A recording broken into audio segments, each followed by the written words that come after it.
Hello. The intuitive tarot Hindi में आप सभी का स्वागत है। आज मैं फिर आ गई हूँ एक कलेक्टिव टाइमलेस टैरो रीडिंग लेके। आज हम जानने की कोशिश करेंगे कि आपकी और आपके पर्सन की फीलिंग्स एक दूसरे के लिए क्या हैं। इसके साथ साथ हम आप लोगों की म्यूचुअल एनर्जीज और पॉसिबल आउटकम्स ही देखने की कोशिश करेंगे। ये एक जेंडर स्पेसिफिक रीडिंग नहीं है, तो इसको कोई भी देख सकता है और आपको खुद देखना है कि स्प्रेड ए और स्प्रेड बी में से कौन सी रीडिंग आपसे रेजोनेट करती है, दूसरी रीडिंग आपके पर्सन की होगी।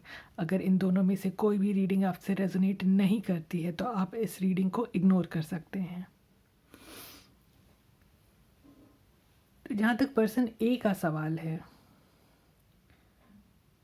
मैं देख सकती हूँ कि इस कनेक्शन में पर्सन ए बहुत हताश हो चुके थे पास्ट में। मैं ये देख सकती हूँ कि आप दोनों के बीच कोई मनमुटाव हुआ है, कोई झगड़ा या आर्गुमेंट हुआ है, जिसका कारण पर्सन ए की लाइफ में किसी दूसरे पर्सन की प्रेजेंस या उनकी फाइनेंशियल कंडीशन हो सकती है, जिससे किसी का ईगो बहुत हर्ट हुआ है और इस वजह से दूसरे पर्सन ने वॉक अवे करने का सोच लिया। तो ऐसे इस कनेक्शन में पर्सन ए अट्रैक्टेड तो बहुत थे पर्सन बी की तरफ, पर अपने दूसरे ऑब्लिगेशंस, दूसरी रिस्पॉन्सिबिलिटीज़ और आंसरेबिलिटी की वजह से वो इस कनेक्शन में कुछ खास दे नहीं पा रहे थे, जिसकी वजह से वो काफ़ी परेशान थे। इस कनेक्शन की प्रॉस्पेरिटी और इस कनेक्शन की फुलफिलमेंट के लिए वो कुछ कर नहीं पा रहे थे, जिसकी वजह से वो काफ़ी परेशान थे, जिस वजह से इस कनेक्शन में एक ब्रेक डाउन आ गया। मैं ये भी देख सकती हूँ कि पर्सन ए की तरफ से इस कनेक्शन में बहुत डीले आ रहा था, कोई एक्शन नहीं हो पा रहा था, बहुत कंफ्यूजन का स्टेट था और उनको ये रियलाइज़ होने लगा कि इस कनेक्शन की सक्सेस उनके हाथ में नहीं है। बहुत मुश्किल होगी अगर इस कनेक्शन को सक्सेसफुल बनाना चाहेंगे तो। अल्टीमेटली इस कनेक्शन में एक मेजर ब्रेकडाउन आ गया और मेजर शिफ्ट आया है इन द पास्ट। जहाँ तक करेंट एनर्जीज़ की बात है, मैं देख सकती हूँ कि पर्सन ए पर्सन बी को बहुत ही बेनोवेलेंट, नर्चरिंग इंसान की तरह देखते हैं, लेकिन करेंटली मैं देख सकती हूँ कि बहुत से इमोशनल ब्लॉकेजेस से गुज़र रहे हैं पर्सन ए। उन्होंने खुद को आइसोलेट कर लिया है सोसाइटी से, may be because of, may be इसलिए कि लोग इस कनेक्शन के बारे में बहुत सी बातें कर रहे हैं, जिससे पर्सन ए को बहुत दुख हो रहा है। मैं ये भी देख सकती हूँ कि पर्सन ए ने कुछ बातें छुपा के रखी हैं पर्सन बी से। एक डिसीट का एलिमेंट भी यहाँ पे उभर कर आ रहा है, जिसकी वजह से पर्सन ए अपने आप में वो स्ट्रेंथ गैदर नहीं कर पा रहे हैं जिसके साथ वो इस कनेक्शन में बैलेंस ला सकें। कुछ बहुत सीक्रेट्स हैं, कुछ बातें छुपा के रखी हुई है पर्सन ए ने, जिससे इस कनेक्शन का बैलेंस बिगड़ चुका है। मैं ये भी देख सकती हूँ कि पर्सन ए ने कुछ गलत चॉइसेस लिए हैं, जिसकी वजह से वो एकदम अकेले हो चुके हैं और ये बातें पर्सन बी को शायद पता चल चुकी हैं, जिसकी वजह से पर्सन बी इस कनेक्शन से बिना कुछ बात किए वॉक अवे कर चुके हैं। और पर्सन ए को ये बात भीतर से खाई जा रही है कि अब उनके हाथ में कुछ भी नहीं रह गया है। आने वाले समय में मैं देख सकती हूँ कि पर्सन ए को ये कनेक्शन बहुत ही बर्डनसम लगने लगेगा, बिकॉज जिसका कारण उनकी अपनी डिसऑनेस्टी होगी। वो रियलाइज़ करेंगे कि उनकी गलत चॉइसेस की वजह से इस कनेक्शन का बैलेंस बिगड़ चुका है, और वो इस वजह से काफ़ी परेशान रहेंगे। और बाहर से तो वो खुद को बहुत ही कॉन्फिडेंट और अथॉरिटेटिव दिखाएंगे,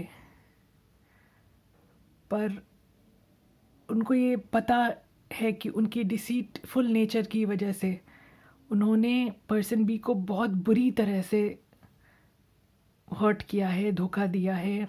पर्सन बी बहुत ज़्यादा बिट्रेड फील कर रहे हैं, जिस वजह से इस कनेक्शन में बहुत स्लो मूवमेंट आ गई है, या कुछ लोगों से रेजोनेट करेगा कि उनका कनेक्शन बिल्कुल स्टैग्नेट हो गया है, स्थिर हो गया है, एक जगह पर आकर रुक गया है।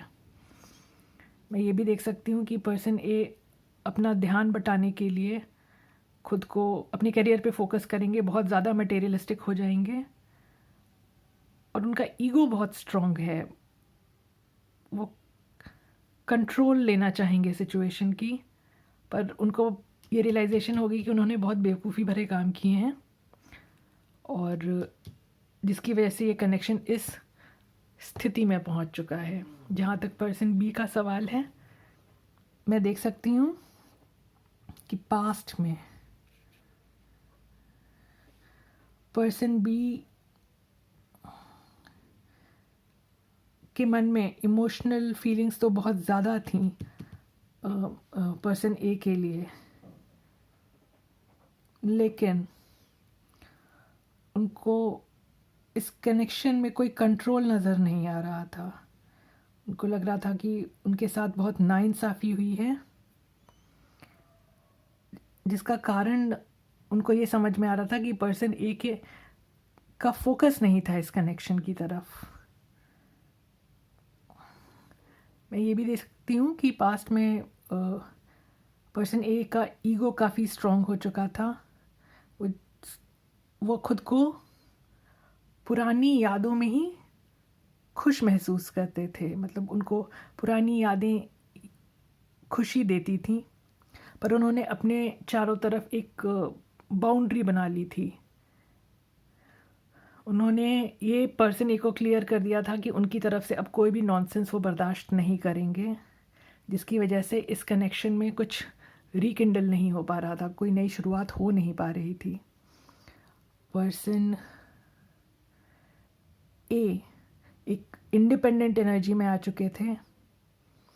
उनको समझ आ गया था कि इस कनेक्शन में बैलेंस लाना मुश्किल है, क्योंकि पर्सन ए की तरफ से जो भी डिसीट हुई है उसके बारे में उनको जानकारी हो चुकी थी, और उनकी अवेकनिंग हो रही थी। पर्सन बी एक अवेकनिंग से गुजरे हैं पास्ट में।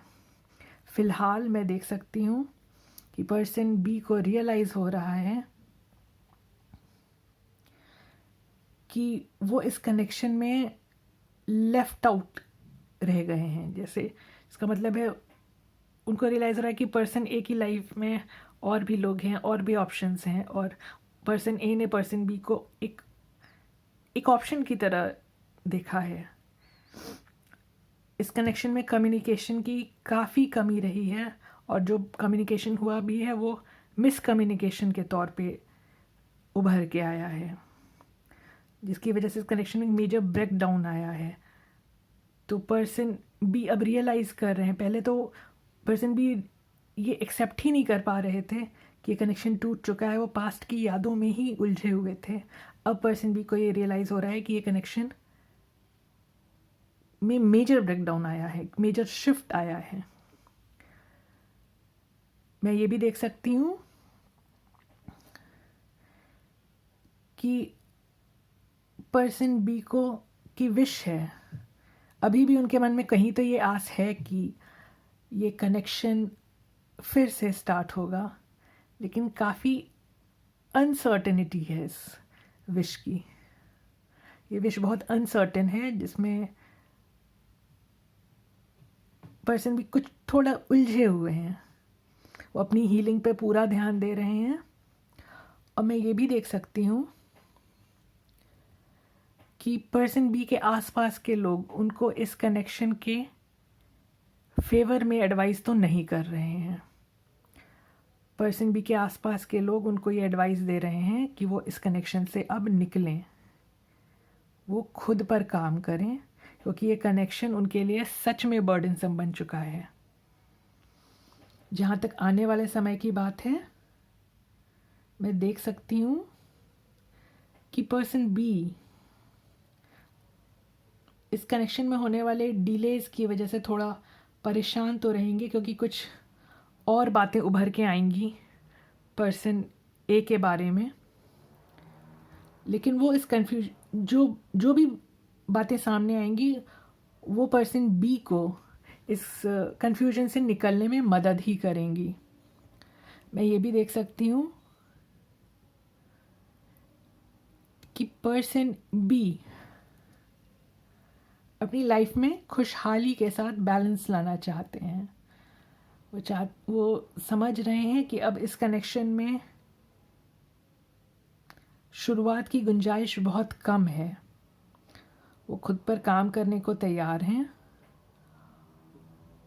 और वो सेल्फ लव पे ध्यान दे रहे हैं।